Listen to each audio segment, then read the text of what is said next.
May the fourth be with you. Always. Right, so this wasn't very well received by the masses, and I was genuinely wondering why. Why is it so cringe?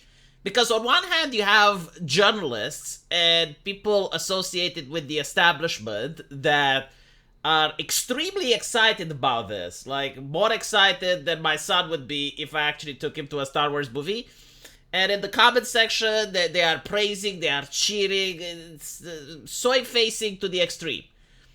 But then you have average people, the ones that don't even have more than 50 followers, but there's a lot of them, and all of them find it cringe. And I had to wonder as to why that is. And I think it's because it doesn't feel authentic. And what I'm trying to explain is that Joe Biden isn't the type of person that seems to like Star Wars. I have doubts that if I were to go to his house, I would find any sort of Star Wars paraphernalia over there. Maybe he has watched the movies, but he doesn't come up as the genuine fan who likes this. And it shows to be pandering. And apparently this is the epitome of American politics. It's pandering. It's like, you like Star Wars? Well, the president likes Star Wars, so vote for him. It's not about the economy. It's not about the political issue. I remember a video where Biden basically says, well, what do American people know about logistics? And he was absolutely right. What do American people know about logistics? Well, not much, because logistics is not something that's being taught in schools. It's not something that's being debated. It's not something that's being discussed. Instead, what is being debated and discussed is Star Wars. So therefore, the American president likes Star Wars. Don't you like Star Wars? Well, vote for him.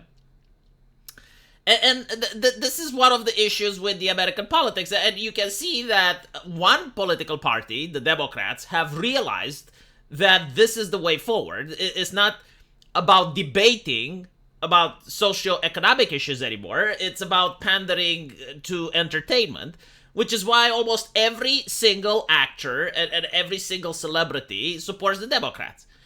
If you don't believe me, like, imagine if this was the case 5 years ago, where you would have had Luke Skywalker taking a picture next to President Trump. Like, that wouldn't happen, and you'd see the reversal. You would see every single person that's soy-facing and cheering over this being absolutely horrified and mortified about this. Now, we don't really need to imagine how it would like to be if the shoe was on the other foot, because we already have evidence of it. I mean, here is Robert De Niro saying that he can relate to people who went through Nazi Germany and Hitler due to the fact that he experienced Trump. But the point is not, and for the country, no. And I think other people are going to have to stand up and just, because it's either that or you're going to find yourself in a situation that's so terrifying. We always hear about people from Eastern Europe, the Jews from other parts of Eastern Europe, from Western Europe coming over. Look what happened in France with the Nazis and so on. And they come over and you hear these, and when I was a kid, they'd say, you don't really appreciate this country. You don't really appreciate what we know from experience. Imagine what those people went through. I'm just starting to see it. As a kid, I said, Hitler, it's a nightmare that never would happen. But now I see that it's possible. And what those people, and sometimes I run into some people who are close to my age who are from Eastern European countries or even Nazi Germany, and you understand it. Now, if he was to say that he understands what the people from Eastern Europe went through under Nazi Germany and Hitler, due to the fact that he lived through the pandemic in the United States, and he was told to show papers whenever you sat down at McDonald's and he saw businesses being closed, and the hatred that was spread amongst the population between the ones that took the Pfizer community and the ones that didn't, he would have been Gina Carano. Like, we actually know what happens when an actor actually gets to speak their mind. At this point, it is very difficult to know if these actors are aiming for the Oscar or if this is their genuine political beliefs.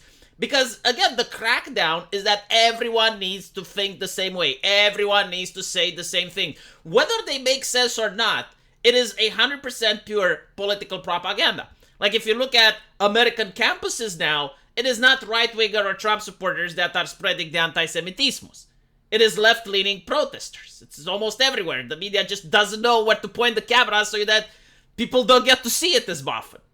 I mean, wasn't there at Harvard, like, the name of the professor, Professor Gay? She was with tenure over there, and she couldn't condemn the Holocaust. Right? So, like, the anti-Semitism isn't coming from the MAGA movement. I'm pretty sure she wasn't a MAGA supporter, but reality doesn't matter. It doesn't actually matter what's happening outside. It doesn't really matter what is, like that is the talking point. That is what they need to say. So this is why it's cringe. It's because, like, people, when they see an actor or a celebrity speaking, they have no idea if they're actually acting or if they're talking from the heart.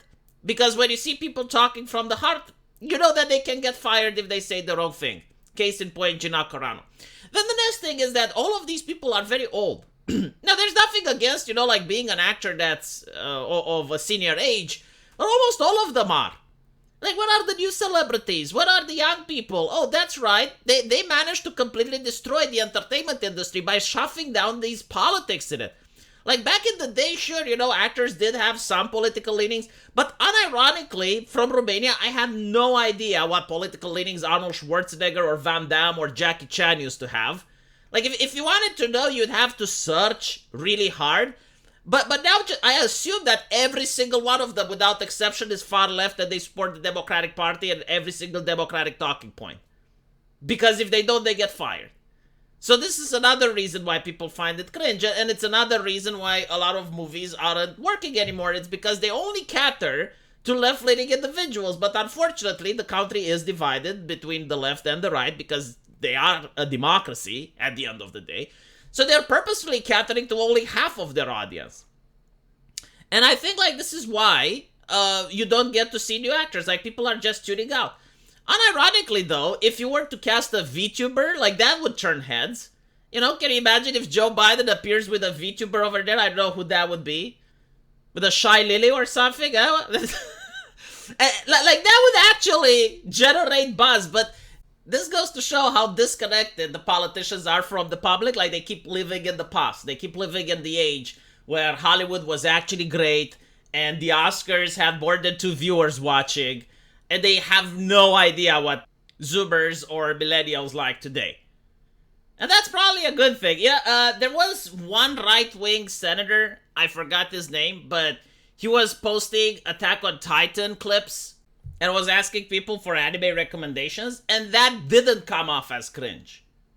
And I think the reason why that didn't come off as cringe, but all of these two things did, is because that genuinely felt authentic. Like, I could actually see that guy watching anime and genuinely caring about that subject far more than Joe Biden cares about Star Wars, or far more than Robert De Niro unironically thinks that Nazi Germany and Trump is the same. But let me know what you guys think, and as usual, I will see you in the comment section. Take care.